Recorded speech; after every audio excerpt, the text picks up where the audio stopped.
Hey, welcome to Mr. Nelson's chemistry class. Today we're doing stoichiometry from practice sheet number 5. It's problem number 3, and it reads, using the following word equation, acetic acid plus aluminum hydroxide forms water and aluminum acetate. Ooh, those are some good ones. If I do this reaction with 125 grams of acetic acid, how many grams of aluminum hydroxide would we need? So again, this is one that we're going to work ourselves backwards. But the first thing that we always have to do is we have to come up with a skeleton equation or that unbalanced chemical equation. So we're going to start off by using the following word equation to do it. So we have acetic acid. Now, one thing about acetic acid is it is an acid, and it begins with, as all acids, with H. So we're going to have a hydrogen. So I'm going to go put our hydrogen there. Now, we have to do acetic acid. Acidic goes back to acetate. So it's not an element, but it's a polyatomic ion acetate. So remember, it's 8-ic-itis. So 8 goes to ic. So ic goes back to 8. So if we look at our our sheet here, our packet, and find our polyatomic ion sheet, we got to find acetic acid. And acetic acid is right here. So it's C2H3O2. It's a -1. So that means I only need to have one positive hydrogen ion. So if I go back to this right here, we know that when we do C2H3O2, let's double check that. C2H3O2. So let's go back and double check that. C2H3O2. There we go. So we have that. So there's acetic acid. Now again, if we haven't went over acids, I'll put that in there, or you'll be able to get that somehow. And so there's acetic acid. It's going to react with aluminum hydroxide. So that's aluminum is Al. But notice that there's no charge, so we're going to go ahead and get rid of the charge of aluminum. This is a type 1 polyatomic ion. So aluminum is in column 3A, so that means it has a +3. Hydroxide, we're going to find that in our polyatomic ion sheet. So if I go to our polyatomic ion sheet, we find hydroxide. That's going to be a -1, and it's OH. Okay, so I'll go back to the problem. So that's a -1. Well, they don't cancel each other out, so that means we have to crisscross. So that means I need 1 aluminum. And how many hydroxides? 3. So we're going to, and since that's a polyatomic ion, we have to put that in parentheses. So there we go. There's aluminum hydroxide. Okay. So after that, we know that we're going to go ahead, and that's going to yield or forms. That's a good one. It forms water, H2O. Let's see, hope you know that water is. And also aluminum acetate. So it's going to be aluminum Al. Now again, aluminum, if you remember what that is, that charge is going to be +3. But our acetate, if you went and looked at our acetate was actually a -1. Let's double check that. Go back to our acetate, -1. There it is right there. So go back to our broom, so we know it's a -1. They don't cancel each other out, so we're going to crisscross them. So that means for every 1 aluminum, I need 3 acetates. So 1 aluminum, 3 acetates, C2H3O2. And we needed how many? That was 3. Okay, so we're going to have 3. So there is our chemical equation, our unbalanced chemical equation. So again, we can look through this and we can see that we have everything. So now what do? We're going to figure out the molar ratio.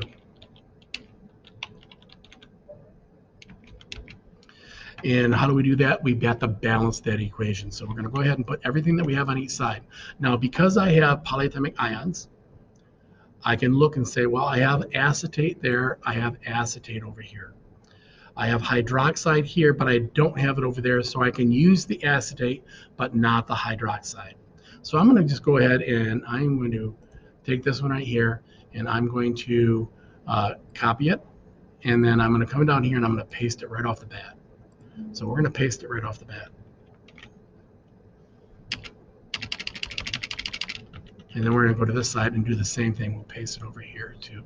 So we're going to paste it over there. So now we can go ahead and do everything else after that. I have hydrogen on each side. Okay, so there's those two. Now I have aluminum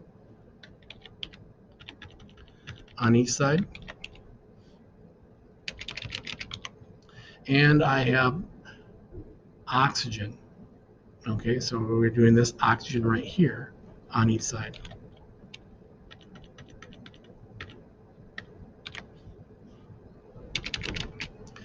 Okay, so let's go ahead and see how many we have of each one. So how many acetates? I have one on this side. Okay, and we have 3 on this side. Again, we're going to use the subscripts to tell us how many we have of each one. So I have hydrogen. If I look at this, I have one hydrogen 3 times over here, so I have 3 plus this one over there, so that's 4. So that means I have 4 hydrogen here. I go to this side. This hydrogen's already tied up. Okay, just like these were tied up here. So I only have these 2 that are over there. So there's only 2 hydrogens. Okay, now I'm going to aluminum. I have 1 aluminum here. So I'm going to put in there 1 aluminum. And on this side, I only have 1 aluminum. So we'll put our 1.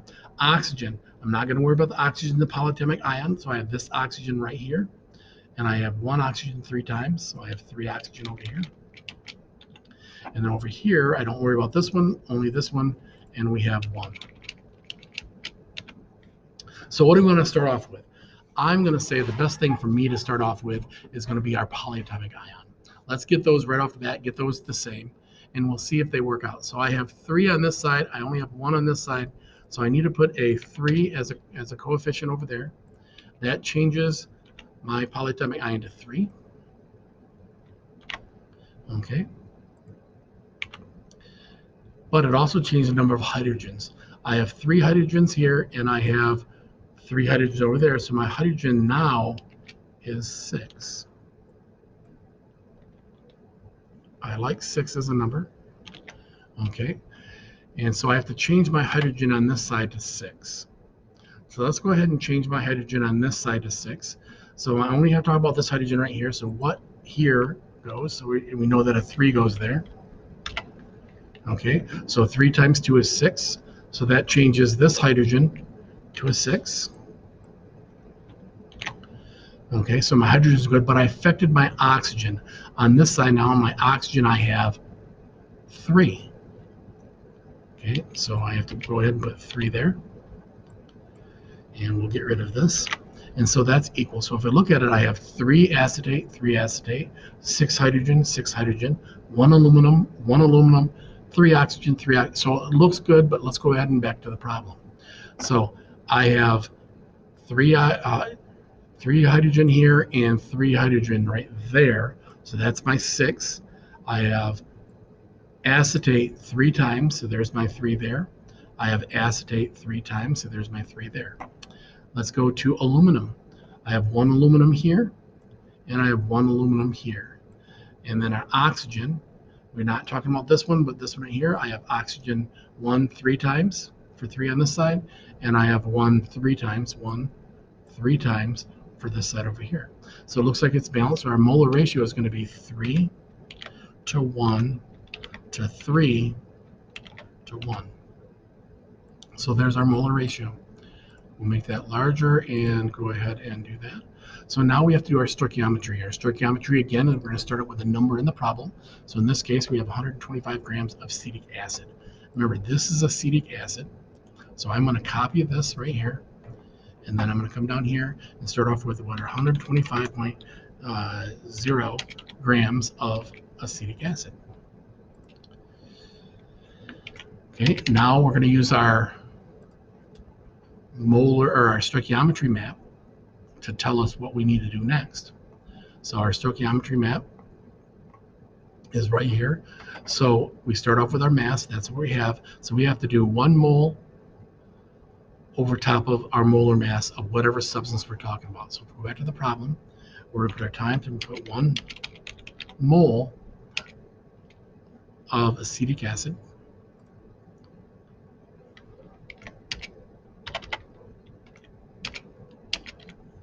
and that's going to equal how many grams of acetic acid. So we're going to go ahead and calculate this out real quick. So I have 1 hydrogen right there. So we're gonna say that we have 1 plus 2 carbons, which carbon is 12 times 2 is 24, plus our 3 hydrogens. So we're gonna add 3 to that because they're 1 each, plus our 2 oxygen, which are 16 apiece. So we're adding to that 32, and that's gonna equal 60. So we're gonna put 60 grams of hydrochloric or acetic acid. Okay, so we have that one. Now we have to do our molar ratio. So we're going to go from moles of acetic acid, which is going to be 3. So I'm going to put that on the bottom down here. So we're going to put 3 moles of acetic acid. We'll paste that there. And we're looking for, go back to the question, we're looking for how many grams of aluminum hydroxide. Now, aluminum hydroxide is right here. So we're going to see how much of aluminum hydroxide, if I have that much, how much aluminum hydroxide do I need theoretically? So that's going to be 1 mole. Okay, so there's it is, and there's no number there, so that means it's going to be 1 mole of aluminum hydroxide. And I'm again just going to cut this or copy that and paste it right there. Then we're going to go on to our next one. Now we have to do our next. If we go ahead and look at our stoichiometry map, we're going to put moles in the bottom of the compound that we have, and then our molar mass on top. So let's go back to our question. So we'll put grams of aluminum hydroxide on top, and we're going to on the bottom, we're going to put down 1 mole of aluminum hydroxide. Okay. So we have that there. But we have to figure out the molar mass. So 1 mole equals how many grams? So we have to go ahead and add that in there. So we're going to say we have 1 aluminum. So aluminum is 27. Let's double check that. So let's go to our periodic table. Okay, aluminum is right here. It is 27. So we'll go back to this. So we have our 27 plus how many oxygens do we have? Well, we have 1 oxygen 3 times, so I have 3 oxygens. We're going to add that. That's going to be 48.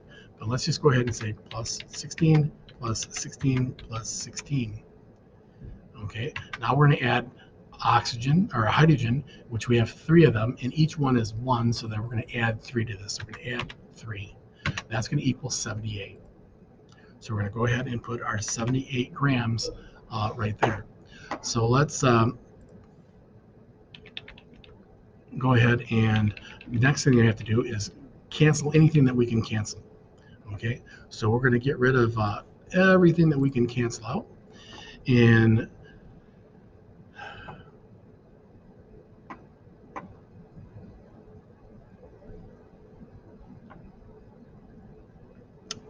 so we're going to get rid of everything. So let's go ahead and get rid of everything that we can get rid of. Sorry about the delay on that. So I have whatever I have on top and bottom. So we're going to get rid of this because I have grams of acetic acid, grams of acetic acid, moles of acetic acid, and moles of acetic acid. Now again, this is a good way to double check that I have it on top and bottom, so I did it right. Moles of aluminum hydroxide, and I have moles of aluminum hydroxide. So we have everything there so that we know that our answer that's left is going to equal, and it's going to be grams of aluminum hydroxide. I'm going to paste that in there.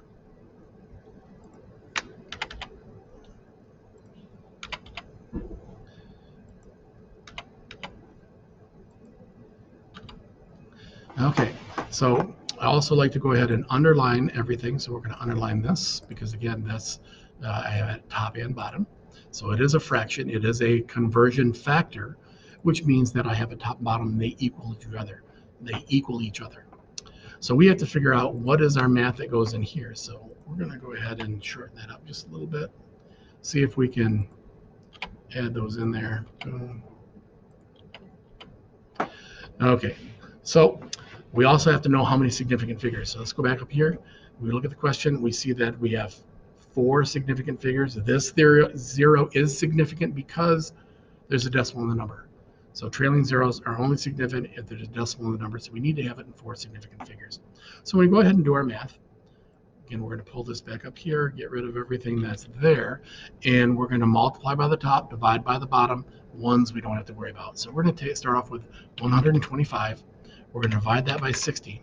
Then we're going to divide that by 3, and then we're going to multiply that by 78, and that equals 54.166666.